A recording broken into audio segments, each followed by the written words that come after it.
नमस्कार दोस्तों। भगवद गीता एक ऐसी पावन पुस्तक है जिसमें हमें जीवन के हर पहलू के बारे में सीखने को मिलता है। इस पुस्तक में श्री कृष्ण ने अर्जुन को महाभारत के युद्ध के मैदान में जो उपदेश दिए वो हमारे लिए भी उतने ही प्रासंगिक हैं। भगवद गीता में हमें समता, कर्म, निष्कामता, स्वनियंत्रण, संकल्प, प्रेम, संतोष, सहनशीलता, स्वपरिचय और मुक्ति के सूत्र मिलते हैं जो हमें सुखी, संतुलित, समृद्ध, सकारात्मक, स्वस्थ, समर्पित, संतुष्ट, सहनशील, समझदार, स्वप्रकाशित और मुक्त करने में मदद करते हैं। सुख और दुख, लाभ और हानि, जय और पराजय को एक समान बनाकर युद्ध के लिए युद्ध में लग जाओ, इस प्रकार तुम्हें पाप नहीं लगेगा। यह श्लोक हमें जीवन की सभी परिस्थितियों में संभाव बनाए रखना सिखाता है। हमें अपने कार्यों के परिणामों से मोह नहीं रखना चाहिए, बल्कि अपना कर्तव्य ईमानदारी और समर्पण के साथ करने पर ध्यान केंद्रित करना चाहिए। ऐसा करने से हम कर्म बंधन से मुक्त हो जाएंगे और मानसिक शांति प्राप्त करेंगे।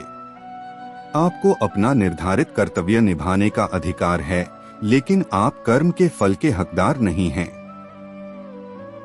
कभी भी अपने आप को अपनी गतिविधियों के परिणामों का कारण न समझें और कभी भी अपने कर्तव्य को न करने में संलग्न न हो।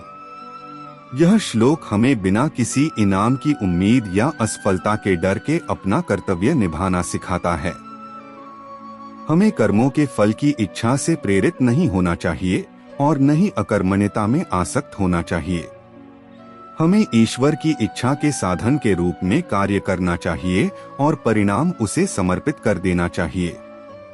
जो आसक्ति रहित है, जो किसी बात पर हर्ष या शोक नहीं करता, जिसने सभी संपत्तियों का त्याग कर दिया है और जो केवल शरीर के निर्वाह के लिए कर्म करता है, उसे कोई पाप नहीं लगता।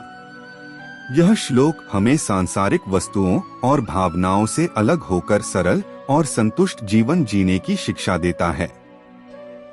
हमें किसी भी चीज का लालच या स्वामित्व नहीं रखना चाहिए, न ही किसी चीज से उत्साहित या उदास होना चाहिए। हमें अपने कर्म केवल कर्तव्य के लिए करने चाहिए, न कि व्यक्तिगत लाभ या खुशी के लिए। इंद्रियों को शरीर से श्रेष्ठ कहा जाता है, मन इंद्रियों से श्रेष्ठ है, बुद्धि मन से श्रेष्ठ है और जो बुद्धि से श्रेष्ठ है वही आत्मा है। यह श्लोक हमें अपनी इंद्रियों, मन और बुद्धि को नियंत्रित करना और स्वयं के रूप में अपनी वास्तविक पहचान का एहसास करना सिखाता है। इंद्रियां संसार की वस्तुओं से आकर्षित होने के लिए प्रवृत्त होती हैं। मन भावनाओं और विचारों से परेशान रहता है, बुद्धि विचारों और विश्वासों से प्रभावित होती है। लेकिन आत्मा इन सब से परे है और आनंद और ज्ञान का स्रोत है। मानसिक प्रक्षेपण से उत्पन्न सभी इच्छाओं को त्याग दिया है और हर तरफ से सभी इंद्रियों को मन से रोक दिया है। यह श्लोक हमें अपने मन को नियंत्रित करके अपनी इच्छाओं पर विजय पाना सिखाता है। इच्छाएं हमारी कल्पना और अपेक्षाओं का उत्पाद हैं, जो हमारे पास जो है उससे असंतुष्ट होने और जो नहीं है उसके लिए तरसने का कारण बनती हैं। अपने मन को अतीत या भविष्य में भटकने से रोककर और वर्तमान क्षण पर ध्यान केंद्रित करके हम खुद को इच्छाओं के बंधन से मुक्त कर सकते हैं। इस अध्याय में भगवान श्री कृष्ण अर्जुन को यह बताते हैं कि वे केवल एक सामान्य व्यक्ति या रथसारथी नहीं हैं, बल्कि संपूर्ण ब्रह्मांड के अधिष्ठाता परमेश्वर हैं। अर्जुन उनके दिव्य रूप को देखने की प्रार्थना करता है और भगवान उसे दिव्य दृष्टि देकर अपना विश्वरूप दिखाते हैं। एक विराट रूप की महिमा। श्री कृष्ण अर्जुन से कहते हैं कि उन्होंने जो उपदेश अब तक दिए हैं वे दिव्य ज्ञान हैं। अर्जुन उस ज्ञान से प्रेरित होकर श्री कृष्ण से उनका परम रूप विराट रूप देखने की इच्छा प्रकट करता है। श्री कृष्ण कहते हैं कि यह रूप सामान्य आँखों से नहीं देखा जा सकता, इसलिए वे अर्जुन को दिव्य दृष्टि प्रदान करते हैं। दो विश्वरूप का दर्शन। अर्जुन को जो रूप दिखाई देता है उसमें हजारों मुख, नेत्र, रूप, देवता, ऋषि, ब्रह्मांड के सारे तत्व, काल, मृत्यु आदि समाहित हैं। वह रूप तेजस्वी, विशाल और अत्यंत प्रभावशाली है। उसमें अर्जुन देखता है कि कालरूपी भगवान सारे योद्धाओं को निगल रहे हैं। 3 अर्जुन की प्रतिक्रिया। पहले वह प्रसन्न होता है, फिर भयभीत। वह कहता है कि यह रूप अत्यंत भयानक है और वह भगवान से कृपा करके फिर से अपना शांत, सौम्य रूप दिखाने का अनुरोध करता है। 4 ईश्वर का स्वभाव और उद्देश्य। श्री कृष्ण कहते हैं कि वे समय, काल हैं और उनका कार्य धर्म की स्थापना और अधर्म का विनाश करना है। अर्जुन को भ्रम नहीं करना चाहिए, युद्ध एक माध्यम है। भगवान ने पहले से ही इन योद्धाओं को मारने का निश्चय किया है।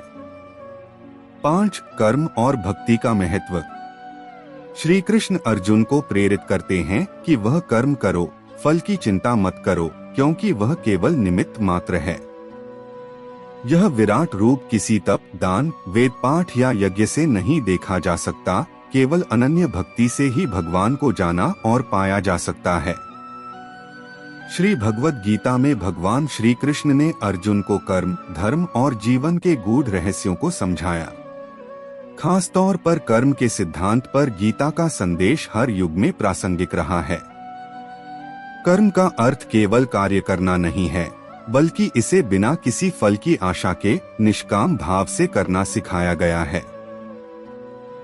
आज के व्यस्त और प्रतिस्पर्धी जीवन में गीता के कर्म से जुड़े विचार व्यक्ति को सच्ची सफलता का मार्ग दिखाते हैं। यह सिखाते हैं कि हमारा कर्तव्य प्रयास करना है, फल की चिंता छोड़कर अपना सर्वश्रेष्ठ देना है। गीता का कर्म का संदेश हर व्यक्ति को जीवन के प्रति सकारात्मक दृष्टिकोण और आत्मविश्वास से भरने की शक्ति देता है। सच्चे मित्र वही होते हैं जो समय पर साथ दें। भगवान कृष्ण ने हमें सिखाया है कि नफरत से ज्यादा महत्वपूर्ण प्रेम और सहानुभूति है। जैसे उन्होंने राक्षसों और असुरों के साथ भी दया और प्रेम का व्यवहार किया, वैसे ही हमें भी दूसरों के प्रति अपनी भावनाओं को सकारात्मक रखना चाहिए। खुद को जानो। भगवान कृष्ण ने गीता में कहा है, जो स्वयं को जानता है वही सच्चा ज्ञान प्राप्त कर सकता है। इसका मतलब है कि हमें पहले खुद को जानना और समझना चाहिए। अपनी शक्तियों और कमजोरियों को पहचान कर ही हम अपने जीवन को सही दिशा में ले जा सकते हैं। हर मुश्किल के पीछे एक मौका छिपा होता है। कभी कभी जीवन में मुश्किलें आती हैं, लेकिन भगवान कृष्ण ने हमें सिखाया है कि हर मुश्किल के पीछे एक अवसर छिपा होता है। जैसे कृष्ण ने अर्जुन को युद्ध के मैदान में नई ऊर्जा दी और उन्हें उनके डर को पार करने में मदद की, वैसे ही हमें भी अपनी समस्याओं को अवसर के रूप में देखना चाहिए। जो हुआ वह अच्छे के लिए हुआ, जो हो रहा है वह अच्छे के लिए हो रहा है, जो होगा वह भी अच्छे के लिए होगा। आत्मा अजर, अमर और अविनाशी है, अर्थात आत्मा को न जलाया जा सकता है, न काटा जा सकता है। क्रोध से भ्रम उत्पन्न होता है और भ्रम से बुद्धि का नाश होता है। मनुष्य अपने विश्वास से निर्मित होता है, अर्थात जैसा वह विश्वास करता है वैसा ही वह बन जाता है। जो व्यक्ति संदेह करता है उसे न तो इस लोक में सुख मिलता है और न ही परलोक में। जीवन का उद्देश्य और गीता का संदेश। भगवद गीता का संदेश हमें यह सिखाता है कि जीवन का वास्तविक उद्देश्य केवल भौतिक सुख नहीं, बल्कि आत्मा का शुद्धिकरण, मानसिक शांति और भगवान के साथ संबंध बनाना है। हमें अपने कर्मों को धर्म, सत्य और निष्ठा के साथ करना चाहिए। भगवान श्री कृष्ण का यही संदेश है कि कर्म ही जीवन है और जो अपने कर्मों में सत्य, श्रद्धा और भक्ति को समर्पित करता है वही जीवन के सच्चे मार्ग पर चलता है।